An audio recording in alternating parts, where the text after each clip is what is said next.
Hello friends, welcome back to new video. Bhagyalakshmi serial ನಿನ್ನೆ ಸಂಚಿಕೆಯಲ್ಲಿ ಏನಾಯಿತು ಎಂಬುದನ್ನು ಇವತ್ತಿನ ವಿಡಿಯೋದಲ್ಲಿ ತಿಳಿದುಕೊಳ್ಳೋಣ. ವಿಡಿಯೋ ತುಂಬ ಇಂಟ್ರೆಸ್ಟಿಂಗ್ ಆಗಿರುತ್ತೆ, ಕೊನೆಯವರೆಗೆ ನೋಡಿ. ತಾಂಡವ್ಗೆ ಡಿವೋರ್ಸ್ ಕೊಡಲು ಒಪ್ಪಿದ ಭಾಗ್ಯ ಮುಂದೇನು?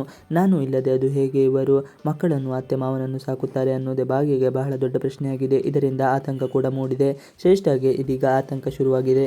ತಾಂಡವ್ ತಂದೆ ಯಾವಾಗ ಆಫೀಸ್ಗೆ ಬಂದರೋ ಆ ವೇಳೆ ಶ್ರೇಷ್ಠಗೆ ನಡುಕ ಶುರುವಾಯಿತು.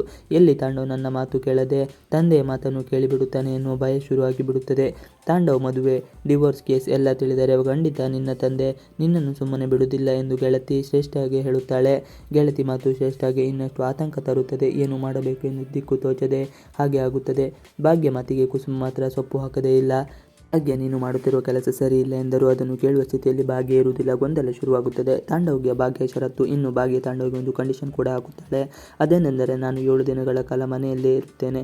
ನೀವು ಮನೆಯವರನ್ನು ನಿಭಾಯಿಸಬೇಕು. ನೀವು ಮನೆಯವರನ್ನು ಮಕ್ಕಳನ್ನು ಸರಿಯಾಗಿ ನಿಭಾಯಿಸಿದರೆ ನಾನು 8ನೇ ದಿನಕ್ಕೆ ಮನೆ ಬಿಟ್ಟು ಹೋಗುತ್ತೇನೆ ಎನ್ನುತ್ತಾಳೆ.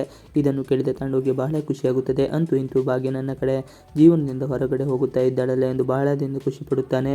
ಗಂಡನ ಮಾತು ಕೇಳಿ ದುಃಖಪಟ್ಟ ಭಾಗ್ಯ ಗಂಡನ ಮನೆಗೋಸ್ಕರ ಎಲ್ಲವನ್ನು ತ್ಯಾಗ ಮಾಡಿದ್ದಾಳೆ. ತ್ಯಾಗಮಯಿ ಭಾಗ್ಯ ತನ್ನ ಅತ್ತೆಯನ್ನು ಸ್ವಂತ ತಾಯಿಯ ಥರ ನೋಡಿಕೊಳ್ಳುತ್ತಿದ್ದಾಳೆ.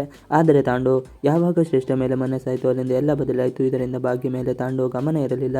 ಭಾಗ್ಯ ದಿನವಿಡೀ ತನ್ನ ಗಂಡ ಮಕ್ಕಳು ಎಂದುಕೊಂಡೇ ದುಡುತ್ತಿದ್ದ. ತಪ್ಪು ಮಾಡಿದ ತಾಂಡವ್. ಆದರೆ ತಾಂಡವ್ ಮಾತ್ರ ಭಾಗ್ಯವನ್ನು ಕ್ಯಾರೆ ಎನ್ನದೆ ಆತ ಮಾಡಿದ್ದೇ ಸರಿ ಎಂದು ವಾದಿಸುತ್ತಾ ಇರುತ್ತಾನೆ. ಇನ್ನು ಕುಸುಮಗೆ ಭಾಗ್ಯ ನಿರ್ಧಾರದಿಂದ ಬಹಳ ನೋವಾಗುತ್ತದೆ. ಭಾಗ್ಯ ಯಾವತ್ತೂ ಯಾರಿಗೂ ನೋವು ಮಾಡಿಲ್ಲ. ಆದರೆ ಭಾಗ್ಯಗೆ ದೇವರು ಕಷ್ಟದ ಮೇಲೆ ಕಷ್ಟ ಕೊಡುತ್ತಾ ಇದ್ದಾನಲ್ಲ ಎಂದು ಬಹಳ ಬೇಸರ ಮಾಡಿಕೊಂಡಿರುತ್ತಾಳೆ. ತಾಂಡವ್ ತಂದೆ ಮಾತ್ರ ತನ್ನ ಮಗನ ಜೀವನವನ್ನು ಬಗ್ಗೆ ಯೋಚನೆ ಮಾಡುತ್ತಾರೆ. ಹಾಗೆಯೇ ಭಾಗ್ಯಳನ್ನು ಮನೆಗೆ ಕರೆದುಕೊಂಡು ಬಂದು ನಾವು ತಪ್ಪು ಮಾಡಿದೆವು, ಆಕೆಗೆ ಒಂದು ಸುಂದರವಾದ ಬದುಕಿತ್ತು, ಅದೆಲ್ಲವನ್ನು ಆಕೆಯ ಕೈಯಾರೆ ಹಾಳು ಮಾಡಿಕೊಂಡಿದ್ದೇವೆ ಎಂದು ಯೋಚನೆ ಮಾಡುತ್ತಾರೆ. ಇವಿಷ್ಟು ಇವತ್ತಿನ ವಿಡಿಯೋ. ಈ ವಿಡಿಯೋ ನಿಮಗೆ ಇಷ್ಟ ಆದರೆ ಪ್ಲೀಸ್ ಲೈಕ್, ಶೇರ್, ಸಬ್ಸ್ಕ್ರೈಬ್ ಮಾಡಿ. Thanks for watching video.